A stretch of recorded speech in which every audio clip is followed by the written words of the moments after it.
Good evening. We're joined now by Columbia student athletes Cecilia Collins, Kitty Henderson, and Riley Weiss, along with head coach Megan Griffith. We'll start with some opening comments from Coach Griffith, followed by questions from the media. Coach Griffith, would you please make an opening statement? Credit to Harvard. I really thought their seniors led them today, and they played great. It was a back and forth game. It was a shootout in moments, a little bit too much for my liking, but this is what you want in March. Talk about two great teams battling for a championship. We've never seen Ivy League women's basketball look like this before. We've had great teams, but we have two teams that both should be in the tournament right now. And for us, we're outright Ivy League regular season champions. We won the best mid-major conference. We were number one in the best mid-major conference in America. We went 3-1 in regular season versus Harvard and Princeton. We have one quad one win. We're 3-2 in quad two and 0 losses outside of that. And, battle tested, I would say, we beat the MAC champions, Ball State, who's going to be in the NCAA tournament. We defeated the ASUN champions, Florida Gulf Coast, who's going to be in the NCAA tournament. Played on the road against tough teams like Indiana, Duke, and Richmond. And we're a proven winning team in March. 2 seasons ago, we go to the WNIT championship game, lose to Kansas at Kansas in front of all the Kansas fans. NCAA first four last year, and I just know that this program every year we just keep elevating to the next thing, and that's the most important thing. We're playing in a great conference right now, full of winners, full of great players, and I'm confident we're going to be selected. It's not even a conversation in my mind. We're going to the NCAA tournament. I'm excited to have two teams at least represented next weekend and keep this thing moving. We got a lot of games to win in March, though. Yep. Thank you, Coach. We'll now open it up to questions from the media for the Columbia student athletes. Right in front here. Hey everybody, thanks for being here. Jen Hadfield with the Next. For any of you, Meg mentioned it being a shootout, and during the game I was thinking back to that last Harvard game where it was, I think in the teens at halftime. What do you think was working well for you guys offensively to be able to kind of unlock and execute against this team? Yeah, I think just following the game plan was what was working for us. Not sure why we went away from it at times, but yeah, just following the game plan, knowing the shots that we want to shoot, and when we did that, we hit them. So yeah. Okay. More questions for the student athletes? We have a question in the back here. Doug Feinberg, the Associated Press. Riley, that last shot, just I'm guessing it felt good for your hand when it went out. What were your thoughts and when it left? The play was for me. I was ready to shoot it, and yeah. And I'll take that shot every time with Rye shooting it too. Great look. Okay. More questions. We have one in front. Steve Silverman, Ivy Hoops Online. Well, just to follow up on that, were you guys surprised they didn't foul and let you get that shot, Riley? I'm not really sure what their plan was, but I got the shot, and yeah, I'm not sure. Okay, we have a question over here in the back. And Columbia Spectator. Kitty, you found yourself throughout 4 years in a lot of big moments like this, obviously in Kobe. What have you learned that you can kind of pass on to the younger players on the team? Yeah, no, I think in games like this, you have to keep your head. I don't think I did that great today, but like Coach G said, today was a great March game. They're a great team. We're a great team. I really believe we should both be in the tournament. So, yeah, I'm confident in that, but yeah. Okay, more questions for the student athletes. We have one. Hi, Jillian Prunty with the Columbia Daily Spectator. Cece, when you checked out for the few minutes left in the fourth, it was to a huge ovation. What does it mean to you to have the crowd behind you like that today? And I guess this is for everybody.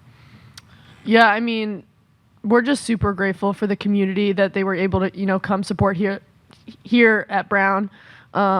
We wouldn't be where we are without them. And like I said, we're just so grateful for them. They've been following us all season, and that kind of it gets us going, and we're just so grateful to have them here. Okay, any more questions for the student athletes? We have one more in the back. Hi, Miles Herzenhorn with the Harvard Crimson. What was the game plan going in for defending Hermione Turner, and how did you feel you guys executed on that front today? Yeah, I mean, the game plan, I mean, I wouldn't speak too much about the game plan, but I mean, just crowding her, I mean, obviously she's a great player, respect to her. And I think, at times we didn't do what we wanted. Like, we didn't force her into the shots that we wanted. So credit to her, she's a great player. But again, like, great team. Yeah, I'm not going to speak too much about our game plan, but yeah. Okay, any more questions? Thank you. We'll now send the student athletes back to the locker room. Thank you. Thank you. Keep coach here.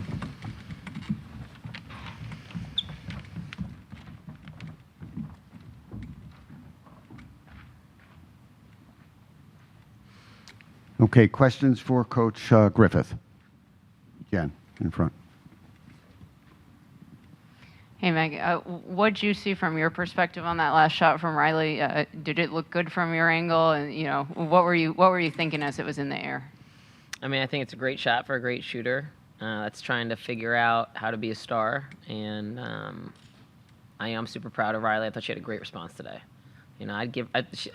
We all knew she was shooting that shot.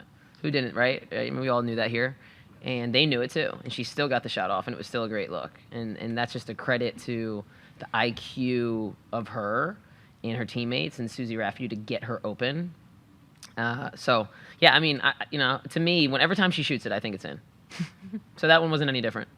And then just one more real quick. Early in the game, the stats kind of across the board very evenly matched in every category, and then we kind of started to see some separation in different areas. How do you feel like you were able to impose your will in certain spots, and how did you kind of have trouble kind of pushing back on theirs in other places? Yeah, I mean, I thought like second chance points, that was a big one. We had 19 offensive rebounds, 22 second chance points. In the paint, that we just, I don't know what we were doing defensively, but a lot of the curls that we just were like miscommunicating on guard to guard, and I think that even that stretch where Harmony went out of the game because she was in foul trouble in the first half. Honestly, we just weren't on the same page. And I don't know if we relaxed in that moment because they just went to like their sets and their execution. It was just like, all right, y'all, like we still got to defend everybody else, right? So I just think that honestly, that those points in the paint came from a lot of lack in communication. Like I said, I just think there's a lot of defensive errors on our part that led to wide open layups for them. It wasn't even like pound it inside, go to work, number 10 and 40, right? It was like literally layups on the move, catching, cutting. And I do think we let them create too many dead ball situations, tapping the ball out of our hands, right? We're going up. I always talk about carving space and angle rebounding. We didn't angle rebound really well today. We like 50-50 rebounded. And that's just not going to go your way when you got a team that's going to play with a lot of desperation. And I'm sure they would say the same thing about us, right? So I would just say that I think that was the big coin flip for me on both sides, is us executing second chances, but them crushing us in the paint, off cuts. More questions right in front. Coach, you've had precious few losses since you've come into this program and taken over the coaching, but when you have had a loss, you have gotten your team typically, I think, to respond really well. And so I'm wondering if there's a silver lining in some way, and that this might even make you guys hungrier when you, yes, absolutely do go into the NCAA tournament. Most definitely, Steve. There's no doubt about that. There is no doubt about that. I'm already ready to play again. So, and they better be too. But the fire that I know this is going to light underneath, especially our two seniors, who I think, this is an emotional game for them. You think about your career, especially a player like Kitty. This would have been her 100th career win, right? That's a big deal. Like, she hasn't lost a lot here, and so there's a lot of pressure on her. She's really carried the load for us this season, and I'm just excited to see what she's going to do when there's that pressure's not on her as much, and she can just play and go win a lot more games down the stretch here. So I'm excited for our response as well. Right in the middle here. Bill Koch for the Providence Journal. Coach, you played in the league. You've obviously coached in the league for an extended period. I wonder just how you've seen the league arrive at this point where you could be a three-bid league when this is selected, how these teams have become so competitive all at once. I think I attribute it honestly to a lot of coaching changes and just like youth and energy. And like you're looking across the longest tenure coach in our league right now is Mike McLaughlin, and how long's Mike been in the league? Anybody know? I'm the next. That's scary, right? You got Linda Semino here, who's in her second or third year now. Second year, right, Linda? Yeah. We got great coaches in the league. Carrie Moore, third-year coach. I know Carrie. Carrie and I both worked at Princeton. We overlapped. You know, you got Carla Berube now in her 5th or 6th year, right? Sorry, I'm missing all these years up, but I just think we've got an injection of coaching, real styles being developed, recruiting is happening at a really high level, and that's what you're seeing, right? You see a player, Abby Shue, Caitlin Davis, Harmony Turner, Kitty Henderson, like these are pros. You're looking at WNBA, pros, professional, overseas. You know, just so much talent in the league right now, and that was just lacking when I played, quite frankly. You know, I thought I was a good player, but these are players. And I'm just really proud that we can continue to bring great product into our league. And, you know, I know 1 through 8, we're just going to keep elevating. And that's the goal. That's the real goal, is that all of us, 1 through 8, continue to elevate to put us in this position every single year. Any more questions? Right over here. Megan Gower, her hoop stats coach, kind of off of that, you know, you guys are a tournament team, Harvard a tournament team, Princeton right there. How does this help prepare you for what you're going to see next weekend? Well, you know, what I love about games like this is, like, they're like guts games, right? But they're also, like, we know each other. So it's, like, personal, you know? You saw it. It was super chippy out there. They're, like, I mean, they're literally clobbering each other, like, peeling themselves off the ground, almost getting in fights. Like, are you kidding me? This is amazing. This is what I love about this, because guess what? It's not going to be as personal with any other team that we face in the next round. So now we get the emotions out of it, and now we're just playing basketball. Really good basketball. Any 3 of us against the next opponent, right? But, like, you got to be kidding me. Like, that's, like, this was so worth it. This game and even their game and our game yesterday, I mean, that's great TV right there, you know? Entertainment, but high-level, skilled basketball. Okay, we have time for one more question. Right over here. Hey, Megan. Doug Farnberg, DAP. Just to piggyback on the question about the 3 teams, I mean, you've been around this league for a while. There was never discussion of getting 3 teams in the NCAA tournament, and now that's been a talking point all year, teams from the media. How big is that for this league, whether you get 2 on tomorrow night or 3, but to have that conversation happening where Northern mid-majors get in discussion of having 3 and how as far as the league has come?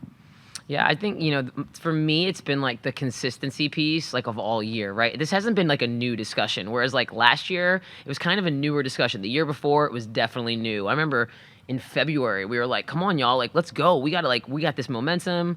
And all last year, it was the 2 of us. Now all this year, it's been the 3 of us, right? So I just think, like, the more exposure we can get around the league, the more we can push out the product. It's only going to be great things for us moving forward, especially in such a small conference. What are these smallest conference in America in Division I? You know, to have 3 out of your 8 teams, that's a really high percentage that are bidding for spots in the tournament right now.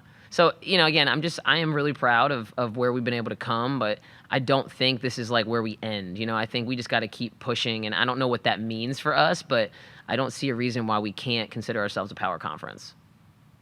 Okay, thank you.